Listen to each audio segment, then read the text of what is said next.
Praise the lord.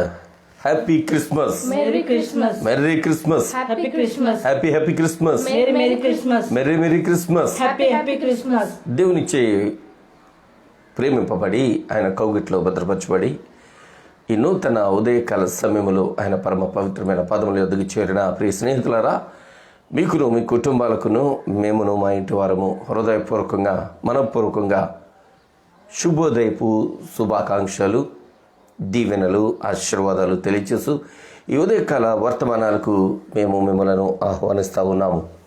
ఆయన కృప మన కుటుంబాలకు నిండుగా మెండుగా తోడుగా నీడగా అండగా దండిగా ఉండును గాక. ఆమేన్. దేవుని పిల్లారా, ఈ ఉదయకాల సమయంలో ఓ మాటని చెప్పి ఆరాధన కొనసాగించుకుందాం. దేవుడు మమ్మల్ని ప్రేమించి ఆయన కౌగిట్లో భద్రపరిచి 26 సంవత్సరాలకు పూర్వం మా వైవాహిక జీవితం అంత మాత్రమే కాకుండా ఈరోజు నా భార్యకు నూతన అవసరమైనటువంటి దయాకిరీటం అనుగ్రహించిన దేవునికి మేము స్తుతులు స్తోత్రాలు వందనాలు చెల్లిస్తూ ఉన్నాము. హల్లెలూయా, హల్లెలూయా, హల్లెలూయా. దేవుని పిల్లారా, మా కొరకు అనేకులు ప్రార్థిస్తూ ఉన్నారు. మీరు కూడా మా కొరకు ప్రార్థిస్తుంటున్నందుకు మీకు మరొకసారి మేము కృతజ్ఞతలు వందనాలు తెలియజేస్తుంటున్నాం. 26 సంవత్సరాలు ఆయన కనికరపు కాపుదల్లో మా వైవాహిక జీవితానికి అనేకులకు ఆదర్శవంతంగా దేవుడు నిలిపారు. అనేకులను ప్రభు దగ్గర నిలపడానికి మమ్మల్ని వినియోగించుకుంటా ఉన్నారు. అనేక రీతులైనటువంటి పరిచర్యలు చేయడానికి ప్రభు మమ్మలను వాడుకుంటా ఉన్నారు. నేను మాత్రమే కాదు, నా భార్య మాత్రమే కాదు, దేవుడు మాకు అనుగ్రహించిన 3 బిడ్డలను కూడా బహుబలముగా ఆయన పరిచర్య కొరకు, ఆయన నామగంత కొరకు వాడుకుంటున్నారు. ఇది కేవలం మా భక్తి విశ్వాసాలు కాదు, కానీ అనేక మంది మీలాంటి స్నేహితులు మా కొరకు ప్రార్థిస్తుంటున్న ప్రార్థన ప్రతిఫలం అని ఈ ఉదయకాల సమయంలో నేను మీకు కృతజ్ఞతలు తెలియజేస్తూ ఇట్టి భాగ్యం అనుగ్రహించిన దేవునికి స్తోత్రాలు చెల్లిస్తూ ప్రార్థన చేసుకుందాం. ఆరాధనను కొనసాగించుకుందాం. తలలు వంచుదాం. స్తుతి స్తుతి స్తుతి స్తుతి స్తుతి స్తుతి స్తుతి స్తోత్రాలు తండ్రి. గొప్ప దేవ, కనికర సంపూర్ణ, మీకు వేలాది వందనాలు తండ్రి. మీ కన్నులు తండ్రి సంవత్సరం మొదలుకున్న సంవత్సరం అంతవరకు ఉంచిన దీన్ని బట్టి మీకు వేలాది వందనాలు తండ్రి. ప్రభా, కృపతో నింపారు, ప్రేమ చూపించారు తండ్రి. తండ్రి ప్రభా, మీ ప్రేమ శాశ్వతం నాయన. తండ్రి ప్రభా, బుదిమి వచ్చే వరకు ఎత్తుకునే దేవుడు అయ్యా, మీకు వేలాది వందనాలు తండ్రి ప్రభా. మాకు ఇచ్చిన 26 సంవత్సరాలను బట్టి మీకు వేలాది వందనాలు తండ్రి ప్రభా. నాకు ఇచ్చిన దయ కిరీటం బట్టి మీకు వేలాది వందనాలు స్తోత్రాలు చెల్లించుకుంటాం తండ్రి. అవును తండ్రి, అనేకులు ప్రార్థన ఫలము తండ్రి ప్రభా మాకు ఈ స్థితి నాయన. తండ్రి ప్రభా, ఎంతో మంది తండ్రి ప్రభా దైవజనులు తండ్రి ప్రభా మా కొరకు ప్రార్థన చేస్తున్నారు తండ్రి. మీకు వేలాది వందనాలు తండ్రి. కొందరైతే మమ్మల్ని ఆర్థికంగా తండ్రి ప్రభా తండ్రి వెన్నంటి ఉండి తండ్రి మమ్మల్ని నడిపిస్తున్నారయ్యా, మీకు వేలాది వందనాలు స్తోత్రాలు చెల్లించుకుంటున్నాం తండ్రి. ఇటు భాగ్యము తండ్రి ప్రభా మాకు ఇచ్చారు తండ్రి, మీకు వేలాది వందనాలు. అవును తండ్రి ప్రభా, మీరు లేనిదే మేము లేము నాయన. తండ్రి ప్రభా తండ్రి, మేము ఏ పాటి వారమయ్యా, గనులం కాదు, అల్పులము తండ్రి ప్రభా, బలహీనులమయ్యా తండ్రి ప్రభా. మమ్మల్ని తండ్రి పట్టుకున్న విధానం బట్టి మీకు వేలాది వందనాలు. మేము జారిపోకుండా, ఆధ్యాత్మికంగా జారిపోకుండా, పడిపోకుండా మా చేయి పట్టుకోమని బ్రతిమలాడుకుంటున్నామయ్యా తండ్రి ప్రభా. స్తోత్రాలు స్తోత్రాలు స్తోత్రాలు తండ్రి. మరి ముఖ్యంగా తండ్రి ప్రభా, మీ దీన కుమారుణ్ణి తండ్రి ప్రభా నిలబెట్టి తండ్రి లైవ్ లో తండ్రి ప్రభా వినియోగించుకుంటున్న విధానం బట్టి మీకు వేలాది వందనాలు. అనేక మంది తండ్రి ప్రభా బిడ్డలు చూస్తున్నారయ్యా, కుటుంబం చూస్తుందయ్యా, మీకు వేలాది వందనాలు తండ్రి. రిప్లైలు ఇస్తున్నారు తండ్రి, మీకు వేలాది వందనాలు తండ్రి. వర్తమానంలో మీరు ఉండండి తండ్రి. ప్రతి పరిస్థితుల్లోనూ ఆరాధనలో మీరు ఉండమని బ్రతిమలాడుకుంటూ తండ్రి ప్రభా, మీరే తండ్రి ఈ దినమంతా తండ్రి ప్రభా అందరినీ కృపతో నింపమని బ్రతిమలాడుకుంటూ తండ్రి ప్రభా, మరి ముఖ్యంగా లైవ్లోకి వస్తున్న బిడ్డలు, తర్వాత చూస్తున్న బిడ్డలు తండ్రి ప్రత్యేకంగా ఆశీర్వదించి దినపు దీవెనలతో నింపమని బ్రతిమలాడుకుంటూ ఈ చిన్న ప్రార్థన అంగీకరించి ప్రతిఫలం దయచేయమని యేసు నామములో అడుగుచున్నాం తండ్రి. ఆమేన్. ఆమేన్.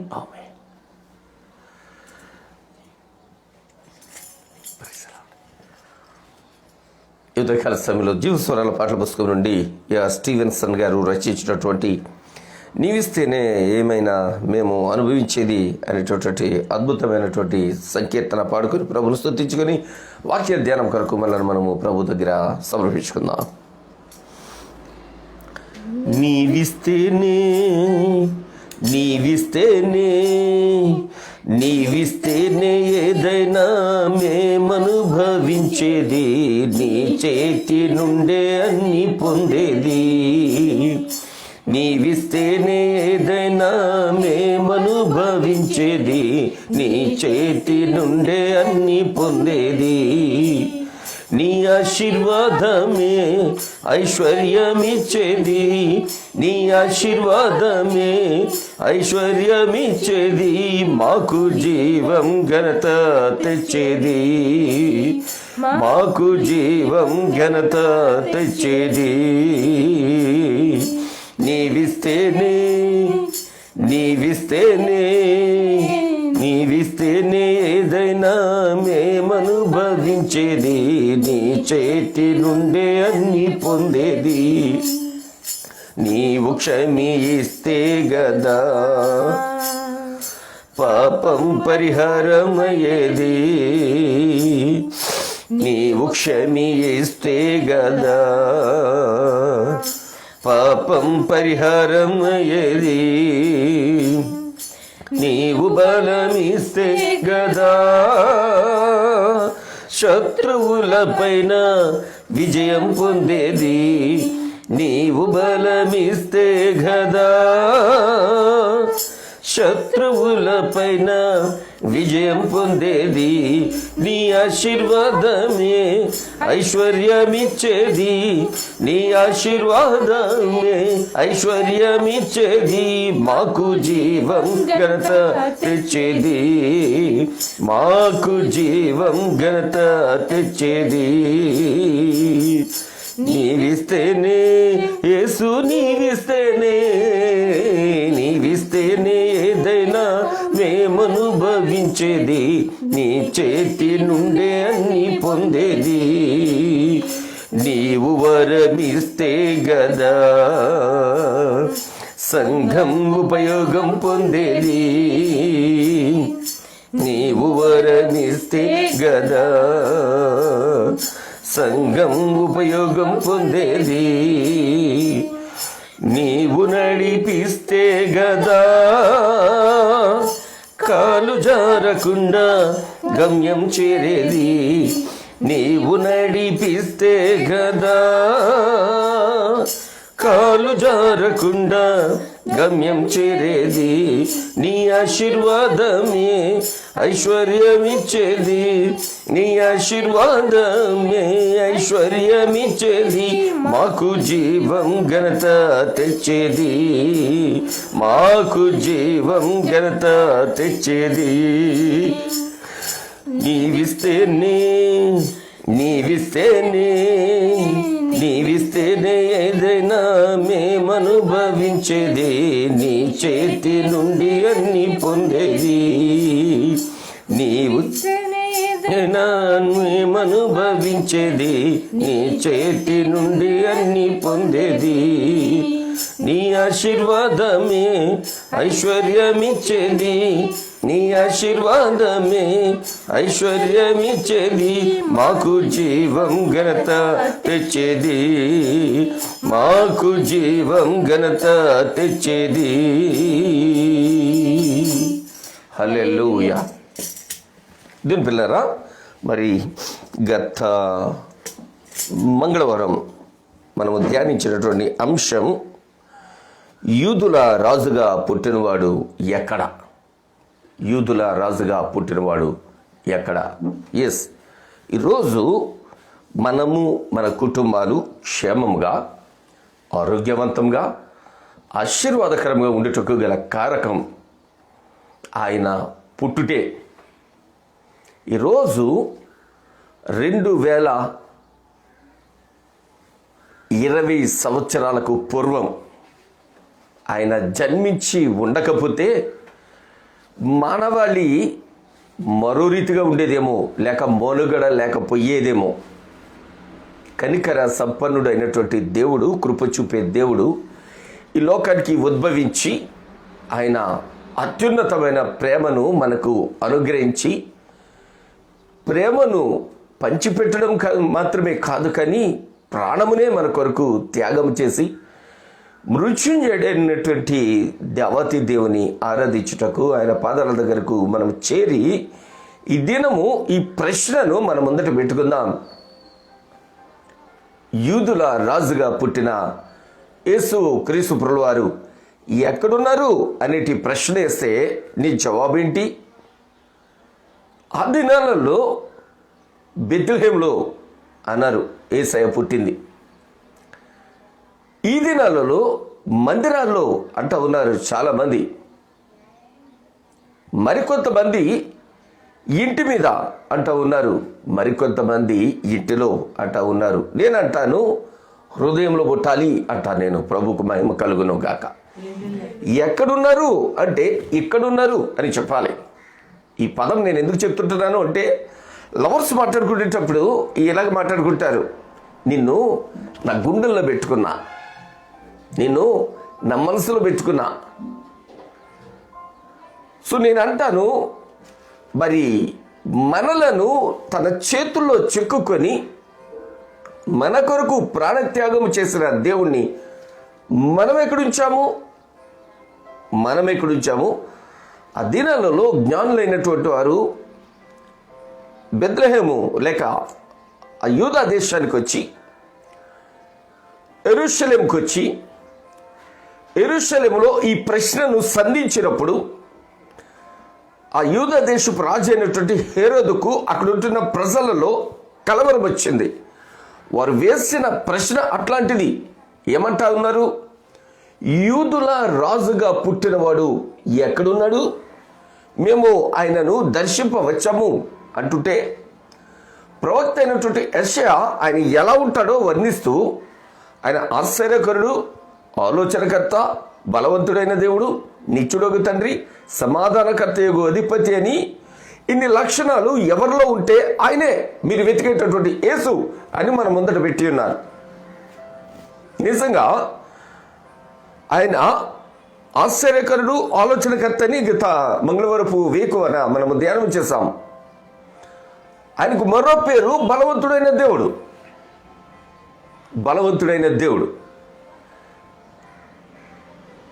ఒక బుద్ధిహీనమైనటువంటి వ్యక్తి స్టేట్మెంట్ ఎలాగిచ్చాడు ఏమైనా తెలిసిన? 3 మేకలు లాక్కోలేనోడు బలవంతుడైన దేవుడా అన్నాడు. ఎస్, నేను ఆయన బలవంతుడైన దేవుడు అంటాను. ఎందుకో తెలిసిన? ఉదాహరణకు మన ఇంటిలో మన పిల్లలు మనతో ఫైటింగ్ చేస్తుంటారు. చంటి బిడ్డడు వచ్చి మనం కొడుతుంటే అమ్మో అని మనం కింద పడిపోతుంటాం. ఏ అంటే మన బిడ్డడు విన్ అయినట్లుగా వాడు ఫీల్ అవ్వాలని మన బిడ్డను కొట్టినటువంటి దెబ్బకు కానీ గుద్దిన పంచుకు కానీ మనము రియాక్షన్ ఎలాగిస్తామంటే మనము దెబ్బ తినేసినట్లుగా ఫీల్ అవుతాం. ఇక్కడ ఒక లాజిక్ చెప్పడానికి ఇష్టపడుతుంటున్నాను. మీరు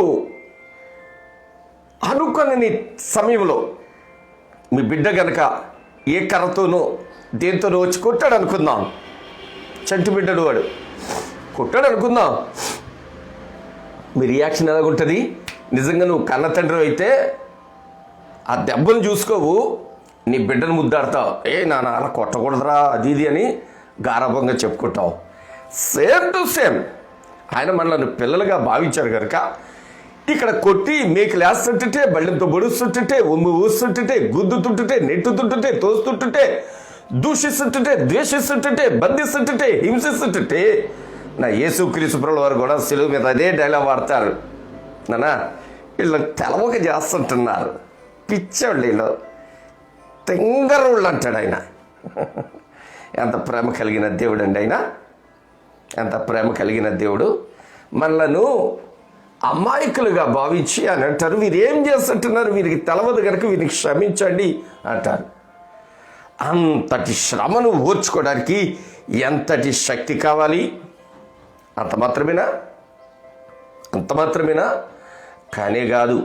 ప్రాణత్యాగం చేసిన తర్వాత 3 దినాలు సమాధిలో ఉన్న తర్వాత 3వ దినము వేకువ వచ్చామున ఇంకా గాయాలు ఆయన ఒంటి మీద కనబడుతుంటండిగా, మరణమా నీ ముల్లెక్కడా, మరణమా నీ విజయం ఎక్కడని మరణాన్నే మరణింపజేసి, అద్భుతమైన విషయం ఏంటో తెలిసిన, ఎవరైనా మనిషి సమాజంలో నుంచి సమాధిలోనికి వెళ్ళి అక్కడ ఉండిపోతాడు. నా ప్రభువుల వారు మాత్రము సమాధిలో నుండి సమాజంలోనికి వచ్చి ఛాలెంజ్గా నిలిచారు. ప్రభువుకు మహిమ కలుగును గాక.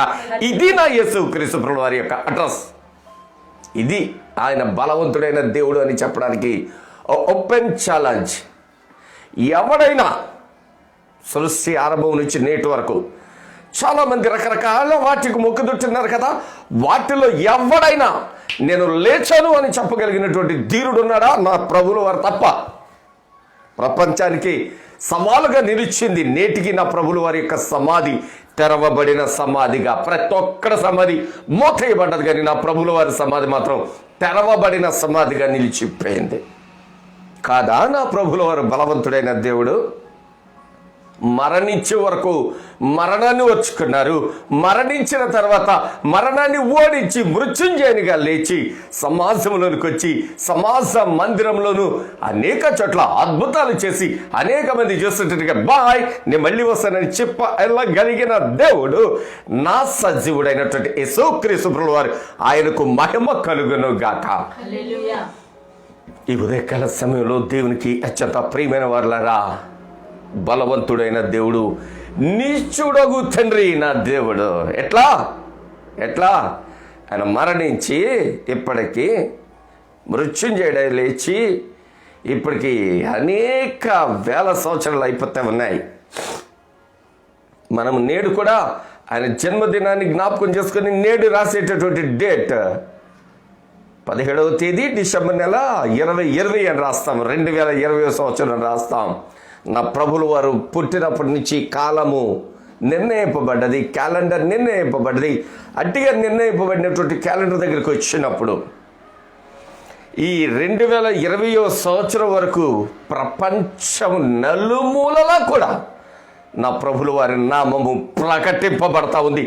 అనేకులు ప్రకటించకూడదని శాసనాలు చేస్తున్నాను, కానీ చేసిన వారు మాయమైపోయారు. బైబిల్ ఈ లోకంలో ఉండకూడదని తలంచిన వారు, నా ప్రభు నామము పైకి రాకూడదని ఆలోచించిన వారు అనేకులు నేటికి కాల గర్భములో కలిసిపోయారు. కానీ నా ప్రభువుల వారు నీచుడగు తండ్రిగా నిలిచిపోయారు. ప్రభువుకు మహిమ కలుగును గాక. ఈ ఉదయకాల సమయపు వర్తమానం దగ్గర దేవునికి అత్యంత ప్రియమైన వారులారా, నా ప్రభువుల వారిని ప్రకటించండి. నా ప్రభువుల వారిని అనేకులకు పరిచయం చేయండి. దేవతి దేవుడు నిత్యుడగు దేవునిగా ఈ భూలోకానికి అరుదించారు. ఈ భూలోకానికి అరుదించి అనేక రీతులుగా మనకు తెలుసు కదా, ఆయనకి ఎంతమంది శిష్యులు మిగిలారో? 11 మిగిలారు. 11 చేసినటువంటి సేవ ప్రపంచాన్ని తలక్రిందులు చేసింది. ఈరోజు ఎన్ని కోట్ల మంది ప్రజలు నా ప్రభువుని నమ్ముకొని ప్రకటిస్తూ ఉన్నారు? ఎంతమంది నా ప్రభు నామాన్ని ప్రకటింపకుండా ఆపడానికి ప్రయత్నాలు చేస్తూ ఉన్నారు? ఎవడి తరం అవుతుంది? ఎవరికైనా సాధ్యమేనా? ఇది ఎట్టుంటుంది అంటే కనుక చేతిని అడ్డం పెట్టి సూర్యుడు కనబట్టలేదు అన్నట్లుగా. ఇది ఎట్టుంటుంది అంటే కనుక చేతిని అడ్డు పెట్టి వర్షాన్ని ఆపినట్లుగా ఉంటుంది. ఇది ఎట్టుంటుంది అంటే కనుక కళ్ళు మూసుకొని గాలి లేదు అన్నట్లుగా ఉంటుంది. దేవుని ప్రేమపడుతున్న దేవుని పిల్లలారా, ఈ ఉదయకాల సమీప వర్తమానాల దగ్గర నీవు యూదుల రాజుగా పుట్టినవాడు ఎక్కడా అనేటటువంటి ప్రశ్న వస్తే, నా ప్రభువు నిత్యుడగు తండ్రిగా నేటికి సజీవంగా ఉండి అనేక జీవితాల్లో అద్భుతాలు చేస్తూ ఉన్నారు. ప్రభువుకు మహిమ కలుగును కాక. ఎస్, ఈరోజు నేను సజీవునిగా నిలిచాను అంటే నా ప్రభువు చూపిన కనికరమే, నా ప్రభువు చూపినటువంటి దయ, జాలి, కరుణ, కనికరం మాత్రమే. ఆయన కృప లేనిదే ఈరోజుకు నేను సజీవునిగా లేను. ఎప్పుడో మరణం అయిపోవాలి. అనేక రీతులుగా ఈడవబడ్డాను, నేను కొట్టబడ్డాను, నెట్టబడ్డాను. ఆయన నిత్యుడైనటువంటి తండ్రి నన్ను నేటి వరకు సజీవునిగా ఉంచి సంతోషదాయకమైన, ఆనందదాయకమైన, ఆరోగ్యదాయకమైన, ఆశీర్వాదదాయకమైన, అనేకులకు ఆదర్శదాయకమైనటువంటి జీవితాన్ని దేవుడు నాకు అనుగ్రహించారు. అదే దేవుణ్ణి నేను మీకు పరిచయం చేస్తున్నా. ఉదయకాల సమీపు వాక్యం దగ్గర దేవునికి అత్యంత ప్రియమైన వాళ్ళరా 5వ మాట సమాధానకర్తయగు అధిపతి అని ఆయనకు పేరు అని ప్రవక్త అయిన యెషయా గారు అంటూ ఉంటే, యేసు క్రీస్తు ప్రభువు వారిని సుమయోను ప్రవక్త గారు ఆయన పుట్టిన 8వ దినాన్ని తీసుకొని చేతుల్లోనికి తీసుకొని ఆయన మాట్లాడుతుంటున్న మాట, నాథా ఇప్పుడు నీ దాసుని సమాధానంతో పూనిచ్చుచున్నావు అంటాడు ఆయన. ప్రవక్త అయినటువంటి సుమయోను గారు. ఎస్, ఈరోజు ఏ ఒక్కరికి సమాధానం లేనటువంటి ఈ దినాలలో నా ప్రభువును నమ్ముకుంటే నీకు సమాధానం. నీకు ఆస్తి ఉండొచ్చు, ఐశ్వర్యం ఉండొచ్చు, బ్యాక్గ్రౌండ్ ఉండొచ్చు, రకరకాల పరిస్థితులు ఉండొచ్చు గాక, కానీ సమాధానము కావాలి అంటే నా ప్రభువును నమ్ముకో. నా ప్రభువును నమ్మితే నీకును నీ ఇంటి వారికి నీ సమాధానమును అనుగ్రహించుటకు ఆయన ఆకాశం అనే సింహాసనాన్ని విడిచి ఈ లోకానికి రిక్తునిగా వచ్చినటువంటి దేవుడు. ఆ దేవుని వెతుకుతూ జ్ఞానులైనటువంటి వారు ప్రభువు వారిని వెతుకుతూ తిరుగుతూ యూదయ దేశానికి వచ్చి యెరూషలేం పట్టణానికి వచ్చి అక్కడ ఉంటున్నటువంటి ప్రజలకు లేక అక్కడ ఉంటున్నటువంటి రాజైన హేరోదుకు ఈ ప్రశ్నను సంధించారు. ఏమని అంటే, యూదుల రాజుగా పుట్టినవాడు ఎక్కడా? మేము ఆయనను దర్శించుకోవడానికి వచ్చాం, మేము ఆయనను పూజించుకోవడానికి వచ్చాం. ఓ మాట చూద్దాం 2వ అధ్యాయము మత్తయి శుభవార్త 2వ అధ్యాయము చూస్తుంటున్నప్పుడు, రాజైన హేరోదు దినముల యందు యూదయ దేశపు బెత్లెహేములో యేసు పుట్టిన పిమ్మట ఇదిగో తూర్పు దేశపు జ్ఞానులు యెరూషలేమునకు వచ్చి, యూదుల రాజుగా పుట్టినవాడు ఎక్కడనున్నాడు? తూర్పు దిక్కున మేము ఆయన నక్షత్రమును చూచి ఆయనను పూజింప వచ్చితమని చెబుతుంటున్నారు. దేవుని పిల్లలు ఆలోచించండి. ఇక్కడ జ్ఞానులు, తెలివైన వారు, విదేశస్తులు దేవునిని దర్శించుటకు యూదయ దేశము వచ్చాము అని చెప్తుంటున్నారు. యేసు ప్రభుల వారు వాళ్ళ దేశం వెళ్ళి ప్రకటించుకోలేదు, నేను యూదుల రాజును, రాజాది రాజును, దేవాతి దేవుణ్ణు, ప్రభువులకు ప్రభువును అని ఆయన ప్రకటించుకోలా. ఇప్పుడు చాలామంది తెంగరోళ్ళు అమాయకులు ఏమనుకుంటున్నారు అంటే, ఏదో దేశపు మతాన్ని తీసుకొచ్చి మా మీద బులుగుతున్నారేంటి అంటారు. మీకు తెలుసో తెలియదు కానీ యేసుక్రీస్తు ప్రభువుల వారు పుట్టినప్పుడే వివిధ దేశాల నుంచి శాస్త్రవేత్తలు ఆయన దేవతి దేవుడని ఎరిగి, మేము ఒక అద్భుతమైనటువంటి నక్షత్రాన్ని చూచి ఆయన దేవుడిగా భావించి మేము ఆయన వెతుక్కుంటా వచ్చాము. వెతుక్కుంటా రావడం అందుకు మాత్రం కాదు, మేము ఆయనను పూజించడానికి వచ్చామంటున్నారు శాస్త్రవేత్తలు, జ్ఞానం కలిగిన వారు. నేటి సమాజంలో ఉన్న జ్ఞానం లేని వారు ఏమంటున్నారు? ఆయన దేవుడా అంటున్నారు. జ్ఞానం కలవాడు ఒప్పుకుంటున్నాడు, తెలివి లేనోడు, జ్ఞానం లేనోడు అంటున్నాడు ఆయన దేవుడా అని. నేనంటా ఈ ఉదయకాల సమయంలో ఆయన దేవుడు కాబట్టి అంత జ్ఞానవంతులు కూడా ఆయనను వెతుకుతూ తిరిగి ఆయనను కనుగొని ఆయనను ఆరాధించారు. దేవునికి అత్యంత ప్రియమైన వారులారా, ఈ ఉదయకాల సమయంలో ఈ ప్రశ్నను వినినటువంటి ఆ దేశంలో జరిగిన చిన్న సంఘటన మీకు నేను తెలియచేయడానికి 3వ వచనం దగ్గర చూస్తుంటున్నా.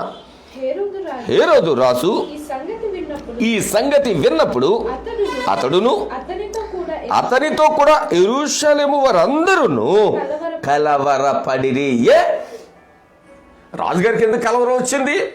వాళ్ళకి ఆల్రెడీ ఓ మతాన్ని వెంబడిస్తూ ఉన్నారు. ఆ ప్రజలకు ఎందుకు కలవరం వచ్చింది? వాళ్ళు ఆల్రెడీ ఎవరి కొరకు ఎదురు చూస్తుంటున్నారు. ఎవరి కొరకు? మెస్సయా కొరకు, క్రీస్తు ప్రభువుల కొరకు వారు ఎదురు చూస్తుంటున్నారు. ఆ సందర్భంలో ఈ వార్త వచ్చేసరికి కలవరం స్టార్ట్ అయింది. రాజుగారి నుండి మొదలుకొని ఆ దేశంలో ఉంటున్న ప్రజలందరికీ కూడా కలవరం వచ్చింది. ఎక్కడ పుట్టాడంటావు? ఎవరింట్లో పుట్టాడంటావు?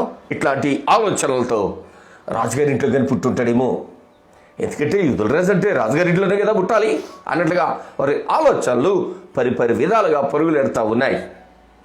నేనంటున్నా యువదెక్కల శ్రమలో ఆయన ఎక్కడ పుట్టాడు అన్నిటి దానికన్నా ప్రాముఖ్యం ఏంటి అంటే కనుక ఆయన ఎందుకు పుట్టాడు అన్నిటిది చాలా ప్రాముఖ్యం.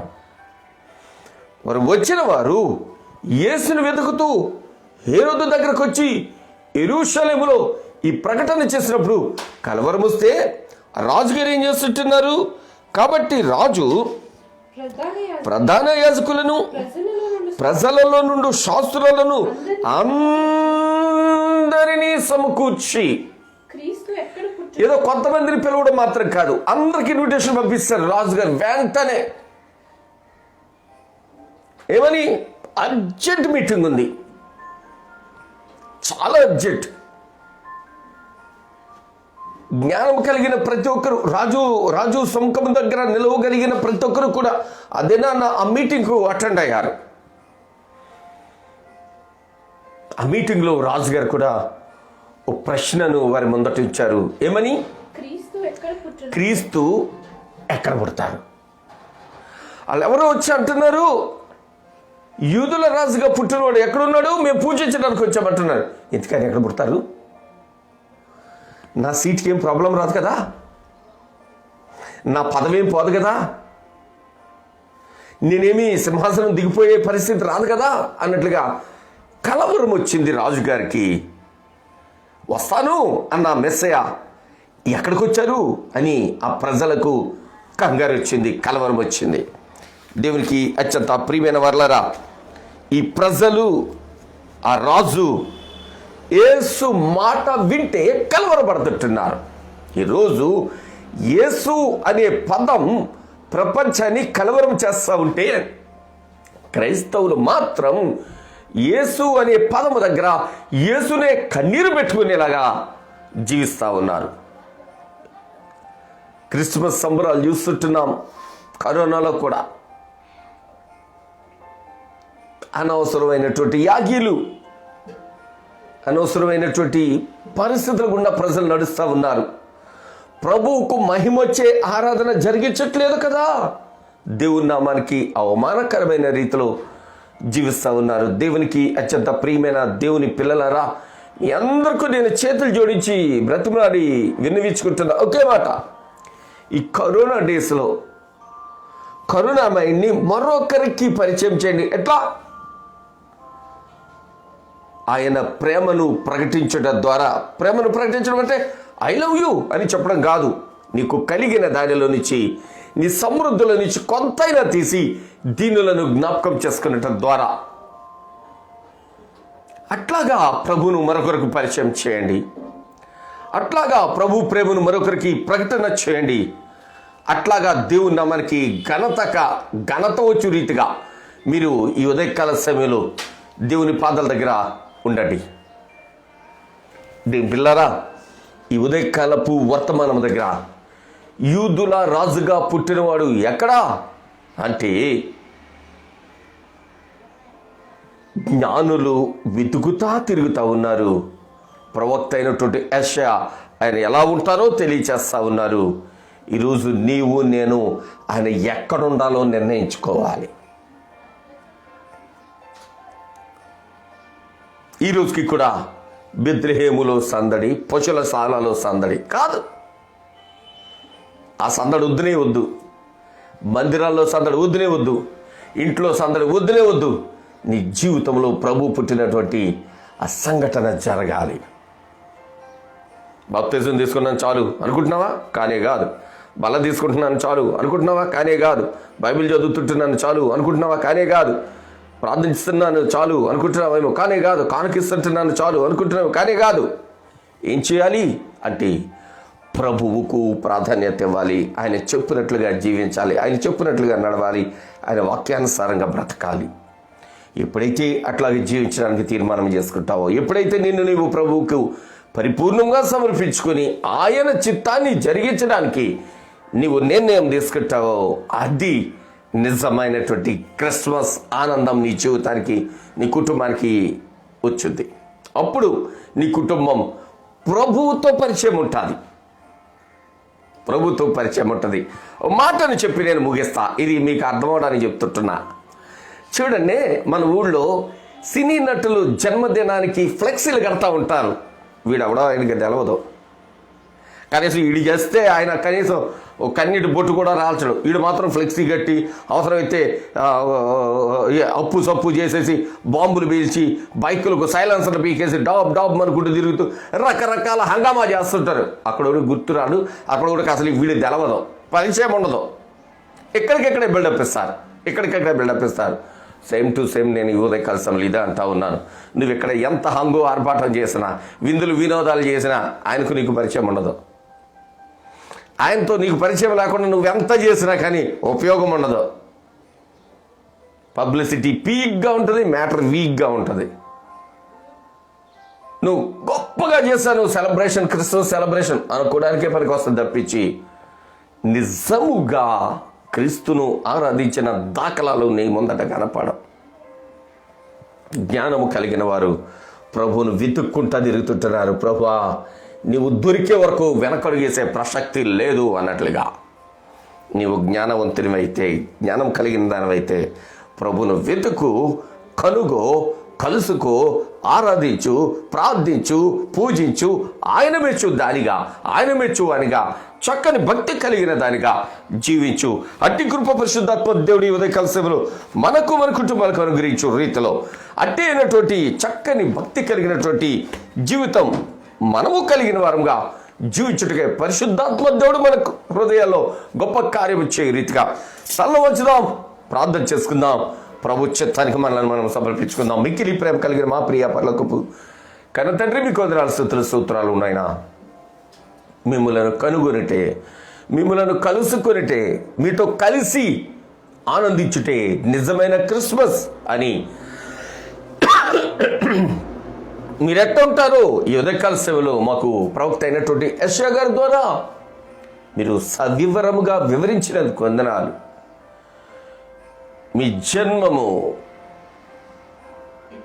ప్రపంచానికి ఆశ్చర్యాన్ని కలిగించింది.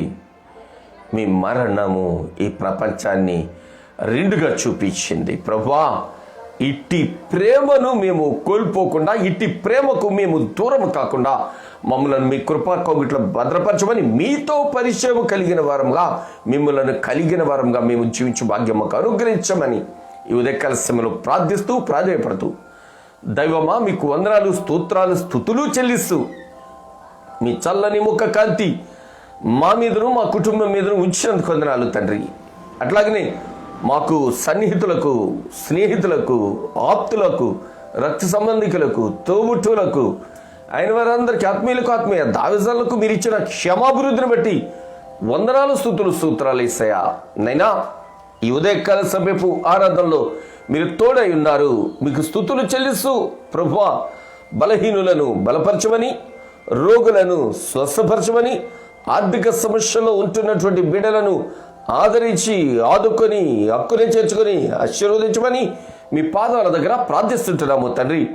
ఈ ఉదయకాల నైవేద్యము మీ పాదాల దగ్గర చేర్చుకొని ప్రతిఫలాన్ని ప్రసాదిస్తారని, ఈ ఉదయకాల సమయంలో జన్మదినాలు, వివాహ దినాలు, శుభకార్యములు చేసుకుంటున్నటువంటి బిడ్డలకు మీ కృప కటాక్షము తోడుగా, నీడగా, అండగా, దండిగా, మెండుగా, నిండుగా అనుగ్రహిస్తారని ప్రభా, తిరిగి శనివారం ఉదయం మీ పరమ పవిత్రమైన పాదముల యొద్దకు చేరి ప్రార్థించు పర్యంతము, ప్రస్తుతించు పర్యంతము, ఆరాధించు పర్యంతము కృపా కనికరముతో నింపి బలపరిచి నడిపించమని, ఈ ఉదయకాలపు లైవ్లోకి వచ్చినటువంటి బిడ్డలను ప్రత్యేకంగా ఈ దినము మా కొరకు, మా కుటుంబం కొరకు ప్రార్థిస్తుంటున్న ప్రతి బిడ్డను కనికరించి జ్ఞాపకం చేసుకొని మీ కృపా కాపుదలు అనుగ్రహిస్తారని యేసు క్రీస్తు ప్రభువు వారి దివ్యమైన పరిశుద్ధ పాదముల యొద్ద ప్రార్థిస్తున్నాము తండ్రి.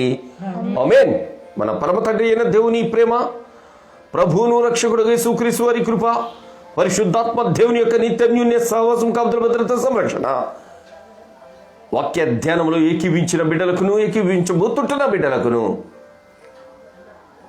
సదా సంశిషాల తోడయండి. ప్రతి ఒక్కరి కుటుంబాన్ని ఆయన కృపా కౌగిట్లో భద్రపరిచి కనికరించి కాపాడి సంరక్షించును గాక. ఆమేన్, ఆమేన్, ఆమేన్. అందరికీ వందనాలు స్నేహితులారా. మరొకసారి మా కొరకు ప్రార్థిస్తుంటున్న ప్రతి ఒక్కరికి మేము మా కుటుంబము కృతజ్ఞతలు తెలియజేస్తూ తిరిగి శనివారం ఉదయం వేకుని 6 గంటలకు ఆయన పాదాల దగ్గర కలుసుకుందాం. అంతవరకు కనికరము కలిగిన దేవుడు ఆయన కౌగిట్లో భద్రపరిచి కాపాడును గాక. ఆమేన్, ఆమేన్, ఆమేన్.